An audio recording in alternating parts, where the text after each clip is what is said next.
नमस्कार, आप देख रहे हैं पद्मन्यूज 24/7 कृष्णा संडे के साथ। न्यूज बुलेटिन की शुरुआत करते हैं हेडलाइन से।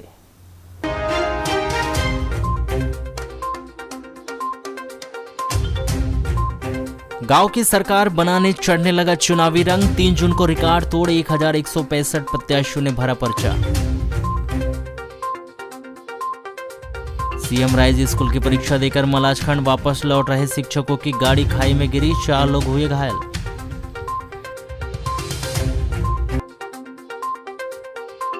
सीनियर छात्रों को फेयरवेल देने के नाम पर पीजी कॉलेज के लेटर पैड पर हो रही थी उगाई। इस पूरे मामले पर शुरू हुई जांच।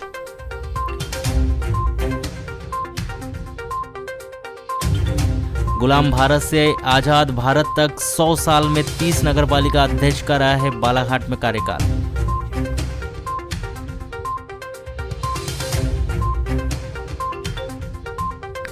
पंचायत की कचरा गाड़ी में हो रहा था रेत का परिवहन, ग्रामीणों के विरोध पर हुई कार्रवाई।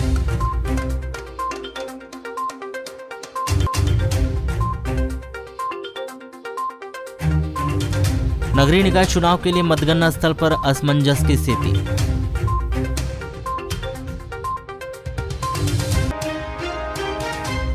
त्रिस्तरीय पंचायतों के निर्वाचन के नाम निर्देशन पत्र जमा करने के 5वें दिन 3 जून को जिला पंचायत सदस्यों के लिए 5 पुरुष एवं 5 महिलाओं ने अपना नाम निर्देशन पत्र जमा किया है। इसी प्रकार जनपद पंचायत सदस्य के लिए 61 पुरुष एवं 46 महिलाओं, सरपंच के लिए 163 पुरुष 160 महिला तथा पंच के लिए 615 पुरुष व 550 महिला प्रत्याशियों के द्वारा फॉर्म भरे गए हैं। इस प्रकार 3 जून को जिला पंचायत सदस्य के लिए 10, जनपद पंचायत सदस्य के लिए 107, सरपंच के लिए 323 एवं पंच के लिए 1165 प्रत्याशियों ने अपने फॉर्म भरे। नाम निर्देशन पत्र प्राप्त करने की अंतिम तिथि 6 जून 2022 तक प्रातः 10:30 बजे से अपराह्न 3 बजे तक रखी गई है। 3 जून को नाम निर्देशन पत्र भरने के 5वें दिन प्रदेश के 52 जिलों में पंच पद के लिए सबसे अधिक 1165 नाम निर्देशन पत्र बालाघाट जिले से भरे गए हैं। इससे पता चलता है कि बालाघाट जिले की ग्रामीण क्षेत्र की जनता कितनी जागरूक है। मध्य प्रदेश के भीतर नगरीय निकाय चुनाव की स्थिति बदलने के बाद वाराणसी नगर पालिका में भी पार्षद के मध्य से अध्यक्ष चुना जाएगा, जिसको लेकर राजनीतिक विषाद बीछना शुरू हो गई है। अध्यक्ष कौन बनेगा, इसके लिए अटकलें तो शुरू हो गई है, लेकिन उससे पहले वार्ड पार्षद बनने वाली कठिन परीक्षा उन्हें पास करना होगा, जिसकी तैयारी निर्वाचन स्तर से लेकर पार्टी स्तर तक अपने अपने लेवल पर की जा रही है। वर्तमान में नगर पालिका परिषद के चुनाव का बिगुल बज चुका है। वाराणसी नगर पालिका परिषद के अंतर्गत 15 वार्ड आते हैं, जहां करीब 22,446 मतदाताओं को 15 वार्ड में पार्षद चुनने के साथ ही उनमें से एक अध्यक्ष को चुनना है। इस मर्तबा शासन ने अध्यक्ष के रूप में पार्षद को चुनने का निर्णय लिया है, जिसके कारण नगर पालिका चुनाव काफी दिलचस्प हो गया। हालांकि वाराणसी नगर पालिका के 15 वार्डों में 8 वार्ड महिलाओं के लिए आरक्षित है। ऐसे में वाराणसी नगर पालिका अध्यक्ष पद की कमान कोई न कोई महिला पार्षद के हाथों में ही आएगी, यह बात सुनिश्चित है। इसी तारतम्य में वाराणसी नगर पालिका के अंतर्गत आने वाले 15 वार्डों में 32 मतदान केंद्र बनाए गए, जिसमें 22,446 मतदाता नगर की सरकार चुनने के लिए आतुर नजर आ रही है। बैयर रोड गांगुलपारा घाटी में अर्टिगा कार अनियंत्रित होकर पेड़ से टकराकर खाई में गिर गई। इस दुर्घटना में 3 शिक्षक सहित 4 लोग घायल हो गए। 3 जून को 1:40 पर यह सड़क दुर्घटना भरवेली थाना क्षेत्र में उस समय हुई जब तीनों शिक्षक सीएम राइज की परीक्षा देकर अपने घर मोहगांव मलाजखंड जा रहे थे। घटना में कृष्णा सिंह महरकाम 40 वर्ष ग्राम मोहगांव मलाजखंड, गंगेश्वरी बघेले 38 वर्ष ग्राम चिखलाबांध रामपायली, डीएल कंगाले 50 वर्ष ग्राम नेवरगांव बैहर एवं रानी मस्कोले 18 वर्ष हिंगना रोड नागपुर निवासी को जिला अस्पताल में भर्ती किया गया। इस दुर्घटना में कार चालक गणेश मरकाम 21 वर्ष मोहगांव मलाजखंड निवासी को मामूली चोटें आई हैं। प्राप्त जानकारी के अनुसार कृष्णा मरकाम और डीएल कंगाले शासकीय माध्यमिक शाला कटंगी में पदस्थ है एवं गंगेश्वरी बघेले शासकीय प्राथमिक शाला भीमा में पदस्थ है। रानी मस्कोले हिंगना रोड नागपुर निवासी कक्षा 12वीं की छात्रा है और वह 4 दिन पहले कृष्णा मरकाम के घर आई थी। 3 जून को बालाघाट में सीएम राइज की परीक्षा थी। इस परीक्षा में शामिल होने के लिए सभी तीनों शिक्षक कार से बालाघाट आए थे। परीक्षा होने के बाद सभी लोग अर्टिगा कार से बालाघाट से मोहगांव मलाजखंड जाने निकले थे। कार को शिक्षिका कृष्णा मरकाम का बेटा गणेश मरकाम चला रहा था। इस दौरान बैया जाते समय गांगुलपारा घाट चढ़ते समय गणेश मरकाम ने कार से नियंत्रण खो दिया और कार अनियंत्रित होकर रोड किनारे पेड़ से टकराकर खाई में जा गिरी। कार के खाई में गिरने के साथ ही कृष्ण मरकाम, रानी मस्कोले, डीएल कंगाले और गंगेश्वरी बघेले घायल हो गए, जो कार के अंदर ही थे, जिन्हें गणेश मरकाम ने राहगीरों की मदद से बाहर निकाला। लालबरा के ग्राम पंचायत पांढरवानी के अंतर्गत आने वाले ग्राम कटंगटोला से होकर गुजरे नाले से ग्राम पंचायत पांढरवानी के द्वारा कचरा गाड़ी के माध्यम से 3 जून को दोपहर 2 बजे रेत लाई जा रही थी। इस पूरे मामले में ग्राम कटंगटोला के ग्रामीणों के द्वारा विरोध करते हुए रेत से भरे कचरा गाड़ी को रोक लिया गया, जिसके बाद राजस्व विभाग व पुलिस विभाग को सूचना दी गई और पंचनामा कार्रवाई कर वाहन को जब्त कर थाने में खड़ा करवा दिया गया। इस दौरान आक्रोशित ग्रामीणजनों ने ग्राम पंचायत पांढरवानी के निवर्तमान सरपंच पर आरोप लगाते हुए कहा कि कटंगटोला नाले से रेत कचरा गाड़ी से परिवहन कर पेट्रोल पंप एवं अन्य स्थानों पर डंप कर रेत बेचा जा रहा है। गांव के लोगों को पीएम आवास निर्माण के लिए रेत ले जाने से मना किया जा रहा है। ऐसी स्थिति में लोग महंगे दामों में रेत ला रहे हैं। आज नाले पे क्या पकड़े आप लोग? नाले पे हमने महिलाओं के द्वारा रेत डंप करते हुए और कचरा गाड़ी में लोड करते हुए हमने गाड़ी पकड़ी है। कहाँ लेके जा रहे हैं? ये रेत जाती है सर पंचायत में, अब कहाँ जाती है हमको मालूम नहीं, लेकिन हमारे गांव से जो रेत चोरी हो रही है ये जाती कहाँ है, इसका इस्तेमाल कहाँ हो रहा है, हम ये जानना चाहते हैं। हमारी किसानों की खेती है, खेती बर्बाद हो रही है, इसका मुआवजा भी चाहिए हमको। इसका मुआवजा कौन भरेगा? हम अगल बगल वाले हर साल 10-15 हज़ार रुपये खर्च करके अपनी पारों को बनवाते हैं, और हमारे सरपंच कहना चाहिए अभी जो वर्तमान है कि यहाँ की रेत निकलवा के बाहर माल जाता है या कहीं जाता है, काम पंचायत में कुछ समझ नहीं आ रहा है। उस नाम से हमारे गांव में कटंगटोले में उसने एक मुत्री घर भी नहीं बनाया है। रेत हम तो बाहर से बुला रहे हैं, हम कहीं का रेत नहीं मिला हमको। जब रेता डुआ रहे तो खेती वाले ने मना कर दिया, हमने चुपचाप रह गए। अच्छा, ये नाले से मना कर दिया गांव वालों को? गाँव वाले ने जो इसकी जमीन है उसने मना कर दिया। ये रेत कहाँ जा रही है अभी? अब ये रेत कहाँ जा रही है, क्या कर रही है, हमको कुछ मालूम नहीं। ये कब से चालू है? कम से कम भी महीना 2 महीना हो गया, हर साल हो गया ये तो। मान लो कि आज वैसे पूछा जाए तो ये रेत का कारोबार इसका 4 साल से चालू है। 4-5 साल हो गया, हम तो यहीं पे ज्यादा रहते नहीं। अच्छा, रेत यहाँ से लेके जा रहे पर गांव वाले को रेत ले जाने के लिए मना किया जा रहा है। हाँ, आने जो खेती वाले बोलते हैं, अपन खेती वाले अपन किसान लोग हैं। नहीं, पर ये तो नाला है ना, ये तो नाला है। अपन बीच के आज खेती वाला बोलते हैं भैया बीच का उठाता, अपन बीच का उठाते हैं, ठीक है ना। तो बीच का ले जाने के लिए मना करते हैं क्या? नहीं, बीच का मना नहीं, जो बाजी जो धड़ा जा रहा है, जैसा इसका 3 धड़ा हो गया, ये रेत कहाँ जा रहा है? जैसे आज खेती वाला हमको मना कर दिया कि यहीं से रास्ता है ना, ये गड्ढा को हमने मना कर दिया फला इनने, है ना, जो इधर खेती में किसानी वाले हैं। जैसे ये जो रेत जा रही है तो आपके खेत के किनारे से लेके जा रही है? जी सर, हमारे खेत के सामने से जा रही है। मेरी पार भी खसल चुकी है। इसके पिछले वर्ष मैंने केस किया था 181 में। 4 महीने तक केस लड़े। सहायक सचिव आके मेरे से परेशान करता था, तो मैंने रिपोर्ट रिटर्न ले लिया था। फिर भी उनको बोला था कि मेरे खेत के सामने से रेत ना लेते। जैसे अभी रेत लेके जा रहे तो किस तरह से परेशानी हो रही है आपको? परेशानी ये है कि मैं यहाँ से अब अपनी खेती लगाने के लिए रास्ता ही नहीं बचा। सर, रास्ते पर गड्ढा कर दिए क्या? पूरा गड्ढा ही कर दिया। हल्का सा पानी आएगा तो मेरी बनिहार नहीं जा सकती, ना बैल जा सकता, ना ट्रैक्टर जा सकता, तो वो खेत लगाएगा कौन? तो ये बताइए, रेत ग्रामीण लेके जाते हैं या फिर कहीं दूसरी जगह जा रही है? ये तो नहीं मालूम, लेकिन ये पिछले वर्ष यहाँ कब्रिस्तान में जमा रखा था सरपंच ने, उसके बाद में पेट्रोल पंप में जमा रखा था। अब वहाँ से रेत कहाँ जाती है इतनी तो जानकारी नहीं है, पर सुनने में मिल रहा है कि डंपर में भर के कहीं बाहर जाती है। अच्छा, यहाँ से रेत चोरियाँ की जा रही है? रेत चोरी होके जा रही है यहाँ से।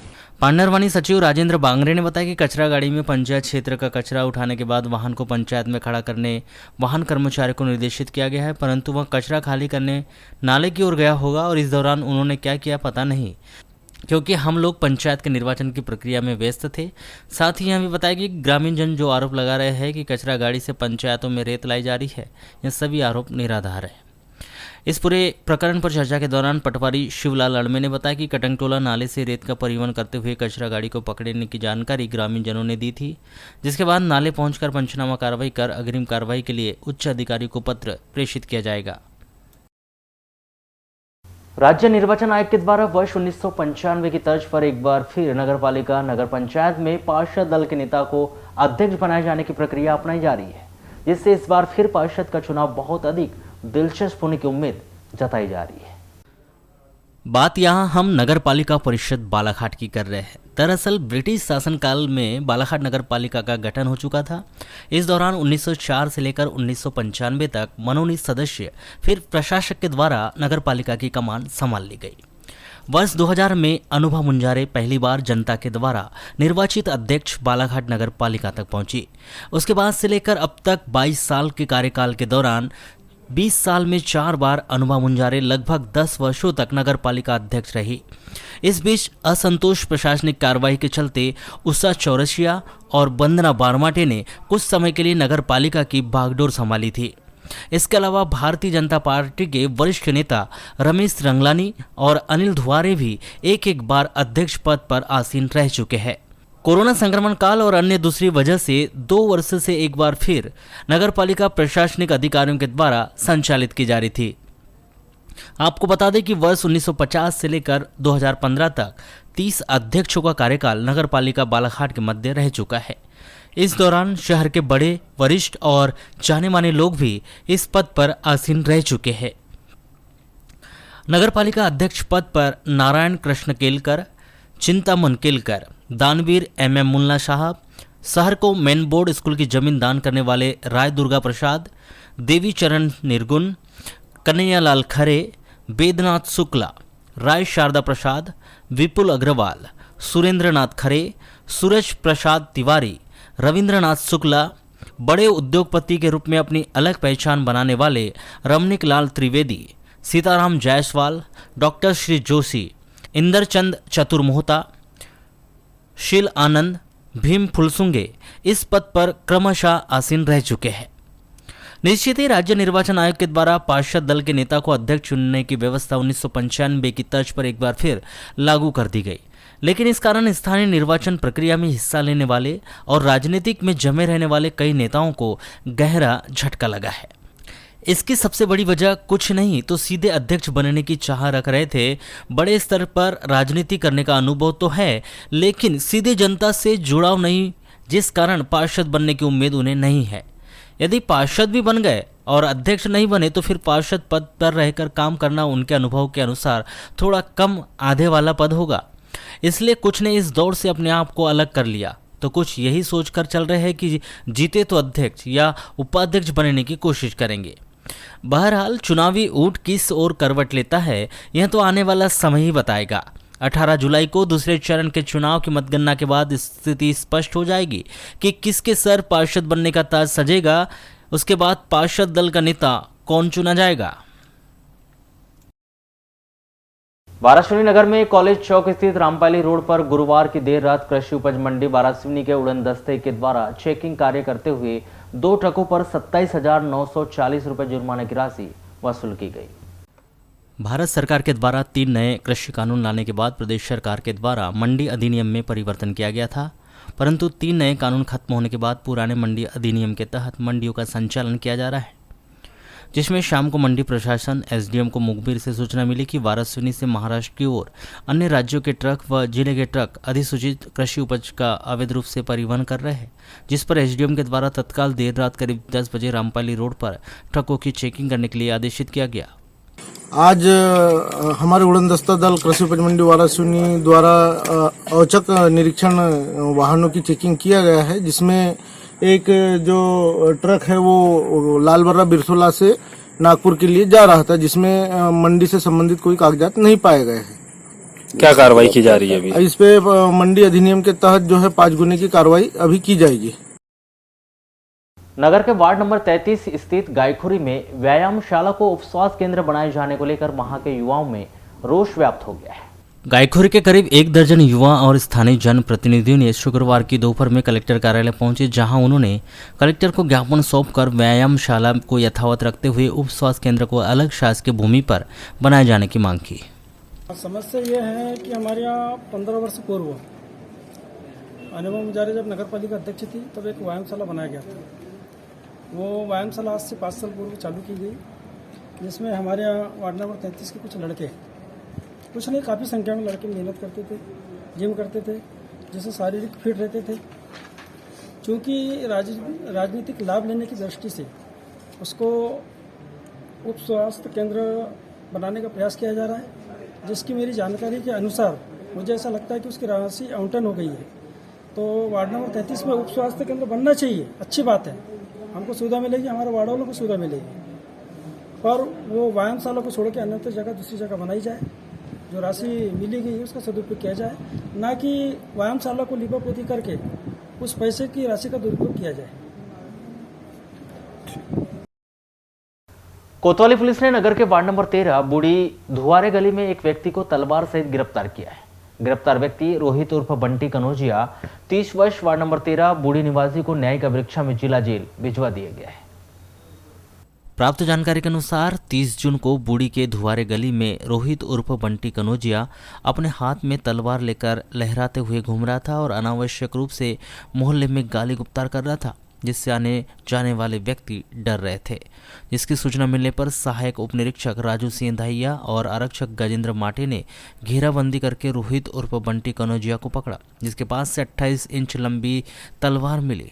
इस तलवार को यह व्यक्ति अपने पास अवैध रूप से रखा हुआ था, जिसे जब्त किया गया और इस तलवार को अवैध रूप से रखने के आरोप में रोहित उर्फ बंटी कनौजिया को धारा 25 आर्म्स एक्ट के तहत गिरफ्तार करके यहां की अदालत में पेश कर दिया गया।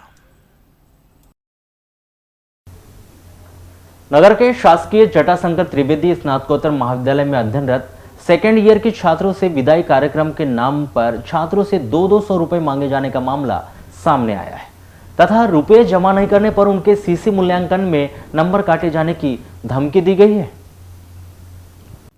यह जानकारी कॉलेज ग्रुप के माध्यम से व्हाट्सएप में सामने आने पर एनएसयूआई के छात्रों के द्वारा कॉलेज पहुंचकर कॉलेज प्रबंधन के खिलाफ जमकर आक्रोश व्यक्त किया गया। कॉलेज पहुंचे एनएसयूआई के छात्रों ने कॉलेज प्राचार्य गोविंद सिरसाटे का घेराव करते हुए प्राचार्य के खिलाफ नारेबाजी की। प्राचार्य के द्वारा यह पत्र जारी करने वालों पर कार्रवाई किए जाने की बात कहे जाने पर छात्रों का आक्रोश शांत हुआ। पीजी कॉलेज के एनएसयूआई अध्यक्ष ऋषभ सहारे ने बताया कि यह लेटर सामने आते ही छात्रों के कॉल आना शुरू हो गए थे।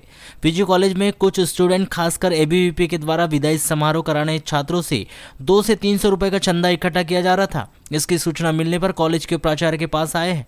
प्राचार्य के पास जब भी मिलने जाते हैं तो वे अधिकांशतः नहीं मिलते। प्राचार्य के द्वारा कार्यवाही करने की सफाई दी गई है, लेकिन हमें नहीं लगता कि कार्यवाही होगी। यह बहुत ही निंदनीय विषय है। यह पत्र जारी करने वालों के खिलाफ जल्द ही कार्रवाई नहीं की जाती है तो धरना आंदोलन तथा कॉलेज में तालाबंदी भी की जाएगी। ये मामला कल 9:30 बजे की बात है। एक लेटर डाला, स्टूडेंट के कॉल आना चालू है हमें, तो पता चला कि पीजी कॉलेज में स्टूडेंट एबीवीपी के द्वारा एबीवीपी के कुछ पदाधिकारी है, उन्होंने 200-300 रुपए के नाम से विदाई समारोह के कार्यक्रम कराने के लिए चंदा इकट्ठा कर रहे थे। तो इस चीज़ की सूचना हमें मिली तो हम आज सुबह आए 11 बजे कि लेटर देंगे, प्राचार्य महोदय से पूछेंगे क्या हुआ। तो परंतु प्राचार्य महोदय कलेक्ट्रेट ऑफिस गए हुए थे और ये आज ही की बात नहीं है, इसके पहले भी हम कलेक्ट्रेट से प्राचार्य महोदय से जब भी मिलने आए, प्राचार्य महोदय का कोई ना कोई बहाना रहा या तो उनकी छुट्टी हो जाती है हमेशा। वो हमेशा यहाँ से कॉलेज में तो कभी रहते नहीं है और कभी ऑफिस से निकले नहीं है और क्या कॉलेज में चल रहा है क्या नहीं चल रहा है हमको कोई नहीं पता। और प्राचार्य महोदय ने सफाई दी है कि वो कार्रवाई करेंगे। हमें लगता है कि कार्रवाई होगी क्योंकि ये तो राजनीतिक संगठन है। उनकी बगैर परमिशन के उनकी सील साइन बाहर कैसे निकली ये पूछना चाहते हैं प्राचार्य से। ये तो बहुत निंदनीय विषय है। हम इसका बहुत, अगर हमारी मांगों को पूरा नहीं किया गया, जल्द से जल्द कार्रवाई नहीं की गई एबीवीपी के ऊपर में, तो 6 तारीख के दिन मैं तालाबंदी करूंगा। पूरा मामला सर, इसमें मामला यह है कि प्राचार्य की सील साइन लगी हुई है और एबीवीपी की सील साइन लगी हुई है। एक लेटर जारी हुआ है पीजी कॉलेज से, जिसमें कहा गया है कि जो बच्चे अगर 300 रुपए जमा नहीं करेंगे तो उन्हें सीसी में फेल कर दिया जाएगा और कॉलेज से उनके ऊपर कार्रवाई की जाएगी।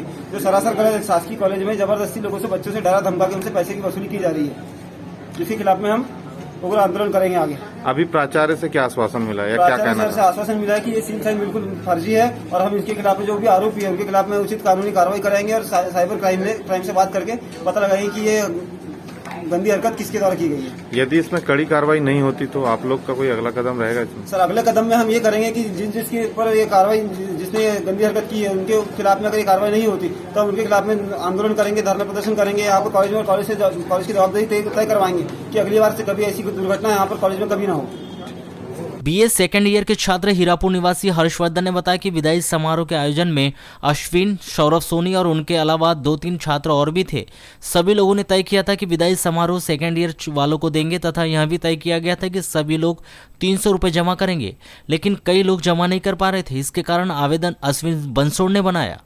विदाई समारोह में सर ये अश्विन, हर्षवर्धन यानी मैं भी था सर, और सौरभ सोनी और इस पे 2-3 लोग थे सर। तो सभी लोग ने ये सुनिश्चित करे थे कि विदाई समारोह सेकेंड ईयर वालों को देंगे। तो इसके लिए इससे पहले मतलब 200 रुपये 300 रुपये की राशि दी गई थी कि सभी लोग आप 300 रुपये जमा करेंगे, हमारे नाम भी दिए गए थे, परंतु किसी कारणवश कई लोग जमा नहीं कर पा रहे थे। तो अब मालूम नहीं सर, इसने बोला कि सीसी के नंबर ये दिए वो अन्य काट देंगे, ऐसा वैसा करके तो इन्हें ये आवेदन बनवाया। उसके बाद सर ये आवेदन किसने बनाया था?